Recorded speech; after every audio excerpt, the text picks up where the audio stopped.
विद्यार्थियों नमो नमः। मैं डॉक्टर मीना से आचार्य संस्कृत महारानी श्री चार्य स्नातकोत्तर महाविद्यालय भरतपुर राजस्थान। यह वीडियो तृतीय वर्ष के विद्यार्थियों के लिए है। विद्यार्थियों, मैं आपको आपकी पाठ्य पुस्तक श्रीमद् भगवद गीता के 71 श्लोक करा चुकी हूँ और यह द्वितीय अध्याय का अंतिम 72वां श्लोक है। इसमें भगवान श्री कृष्ण स्थिति प्रज्ञ की स्थिति का महत्व बताते हुए कहते हैं। अब आप श्लोक देखिए। ऐसा ब्राह्मी स्थिति पार्थ है न एनाम प्राप्य विमुक्ति स्थित्वाप्यश्य अंत काले अपि ब्राह्मण निर्माण रिच्छति। अब आप इसका अन्वय देखिए। पार्थ है एसाम ब्राह्मी स्थिति एनाम प्राप्य न विमुक्तति अश्याम अंतकाले अपि स्थित्वा ब्रह्म निर्वाणम इच्छति। अब आप इसके कुछ कठिन शब्दों का अर्थ देखिए। एसाम का शाब्दिक अर्थ है यह ब्राह्मी स्थिति, ब्रह्म को प्राप्त कराने वाली स्थिति है, निष्ठा है। एनाम इसको प्राप्त का शाब्दिक अर्थ है पाकर विद्वान पुरुष। न विमुक्तति का शाब्दिक अर्थ है मुक्त नहीं होता,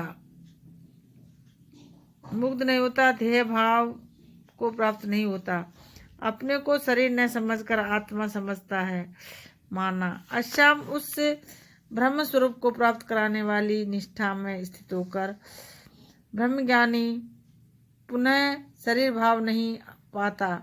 अंतकाले का शाब्दिक अर्थ है पूर्ण कर्मों के फलस्वरूप प्रारब्धवश कुछ समय संसार में रहकर अंतिम अवस्था में ब्रह्मनिष्ठा में लीन होकर निर्वाणम गच्छति का शाब्दिक अर्थ है नित्य आनंद स्वरूप एक रस ब्रह्म को प्राप्त कर लेता है, अर्थात मुक्त हो जाता है। श्री कृष्ण अर्जुन को संबोधित करते हैं कि हे मुमुक्षु अर्जुन, तुम मेरे इस कथन को सुनो और सुनकर उसे आचरण में लाओ। अब आप हिंदी अनुवाद देखिए। हे अर्जुन, यह उपयुक्त अवस्था ही ब्रह्म को प्राप्त हुए पुरुष की स्थिति है। इस स्थिति को प्राप्त करके योगी फिर संसार चक्र में मोहित नहीं होता। इस स्थिति में अंत समय में भी स्थित होकर निर्वाण ब्रह्म को ही प्राप्त होता है, अर्थात यदि जीवन भर उसमें स्थिति प्राप्त न हो सकी हो और अंत काल में उसमें स्थिति प्राप्त हो जाए तो भी वह मोक्ष या ब्रह्म को ही प्राप्त हो जाता है, संसार चक्र में नहीं लौटता। ऐसा उस स्थिति का फल है। अब आप व्याख्या देखिए। श्री कृष्ण अर्जुन को संबोधित करते हुए कहते हैं कि हे पार्थ, तुम मेरे द्वारा कहे गए उस ब्राह्मी स्थिति को सुनो और आचरण में लाओ। इस ब्रह्म स्वरूप को प्राप्त कराने वाली निष्ठा को पाकर प्राणी मोहित नहीं होता, क्योंकि वह अपने को शरीर न मानकर आत्मा मानता है। इस ब्रह्मनिष्ठा से तल्लीन होकर मुमुक्षु पुरुष पूर्ण कर्मों के फलस्वरूप प्रारब्धवश कुछ समय संसार रहता है, परंतु शरीर की अंतिम स्थिति में ब्रह्म स्वरूप में लीन होकर नित्य आनंद स्वरूप एक रस ब्रह्म को प्राप्त कर लेता है, अर्थात मुक्त हो जाता है।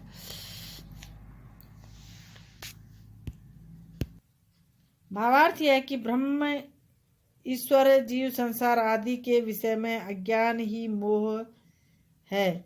ब्राह्मी स्थिति को अंतः समय में न भी प्राप्त मनुष्य परमानंद को प्राप्त करते हैं। यह ब्राह्मी स्थिति कर्मयोग की अंतिम और अत्युत्तम स्थिति है और उसमें विशेषता यह है कि इसके प्राप्त हो जाने से फिर मोह नहीं होता है। समाप्त। श्रीमद् भगवद गीता का द्वितीय अध्याय समाप्त।